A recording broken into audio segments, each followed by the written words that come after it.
I am Ferdinand Marcos, and I am the President of the Republic of the Philippines.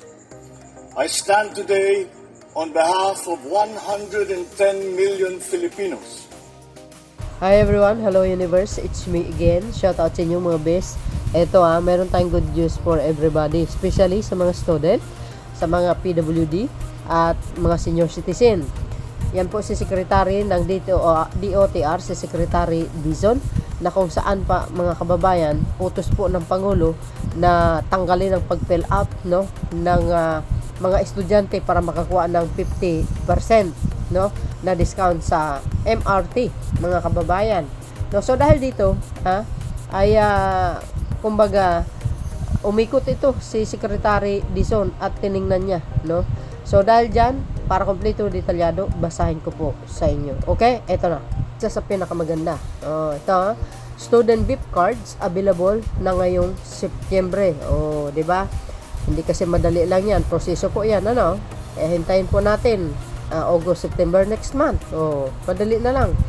So, dahil diyan, personalized student VIP card, automatic na may 50% discount. Woohoo!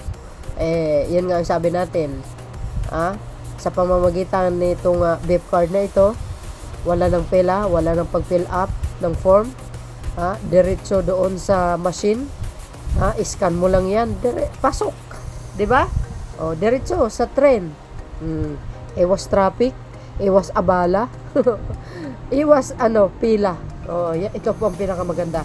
'Di ba may mga video tayo na in-upload yan sa mga nakaraang buwan.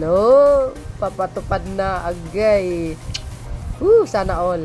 At hindi lang yan guys ito pinakamaganda. Dahil itong mga kababayan po natin, siyempre mga estudyante, napakarami po yan, mga PWD, mga senior citizen. At least, kahit papano, hindi na sila mag-aabang ng jeep. So, ibig sabihin lang nun is iwas traffic na, iwas sa maraming tao sa baba. Doon na sila sa taas, sasakay na sila ng train para diretso. Di ba? Available na ang white personalized VIP card para sa mga estudyante simula sa sunod na buwan bilang tugon sa kautusan ni Pangulong Ferdinand Marcos Jr.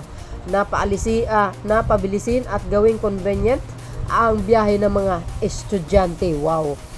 Sinabi ni Transportation Secretary Vince Dizon na dahil sa student VIP card, hindi na kailangan pumila ng mga estudyante para makabail ng 50% discount sa MRT 3, LRT1 at LRT2 para hindi sila malate naman mga bes, lalo na pag nagmamadali, Pabilin-bilina ng Pangulo na dapat ang biyahe ng ating mga estudyante ay mabilis at convenient para hindi sila nalilate. Sabi sa inyo sa klase starting September hindi na sila mahirapan, ani ni Secretary Dizon sa kanyang inspection sa LRT2 Antipolo Station. goes. You see mga bes, MRT3, LRT1, LRT2. Wow. Valid ang personalized VIP card. Sabi po, valid ang personalized VIP cards ng isang taon na may pangalan ng estudyante at renewable kada school year. After 1 year, i-renew mo. Wow, thank you very much.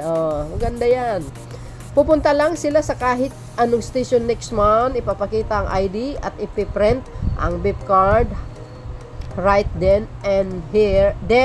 I-renew lang nila yan every after school year. Paliwanag ni Secretary Dizon. Di ba guys, ang bilis lang. Hindi sila mahirapan.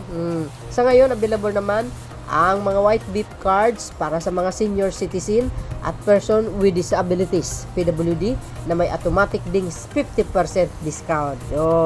Nauna ang senior citizen at ang mga persons with disabilities at PWD na mayroon silang VIP card, kaya diretso ang kanilang sakay. Susunod naman ang mga estudyante next month. Kaya madali lang.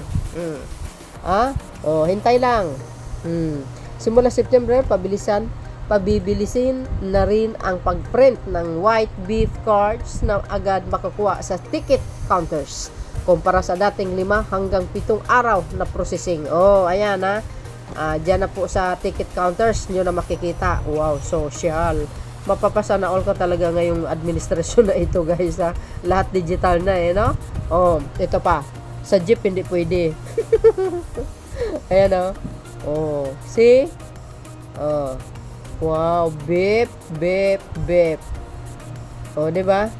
Alam niyo kung bakit beep ang pangalan? Kasi yung busina. Beep, beep, beep.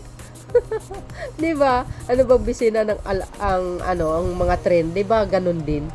Pero malakas lang. Ito yung sinabi ni Secretary Dizon, mga kababayan. Pakinggan po natin, okay? Kung ikaw ay estudyante, starting September, pupunta ka sa kahit anong station in September, papakita mo ang iyong ID at right then and there, ipiprint ang iyong student beep card in every station sa MRT 3, LRT 1, and LRT 2. So one time. One time. I-renew mo lang yan after every school year. Meaning, after 1 year, Mga kababayan, narinig nyo yung sinabi ni Secretary Dizon. Di ba ang ganda? Sabi sa inyo eh. Oh, yan si beep card. Beep, beep. Ay-scan na lang. Para diretso. Iwas pila. Iwas abala. Iwas late. Siyempre. Iwas traffic. Siyempre. At tuloy-tuloy ang progreso ng bansang Pilipinas. Thank you guys for watching at salamat sa Marcos administration sa ganitong magandang programa, and of course kay Secretary Dizon na talagang laging araw-araw, laging nag-iikot. Thank you guys for watching. See you again on my next upload. Bye bye bye and babus. God bless Philippines. Babu!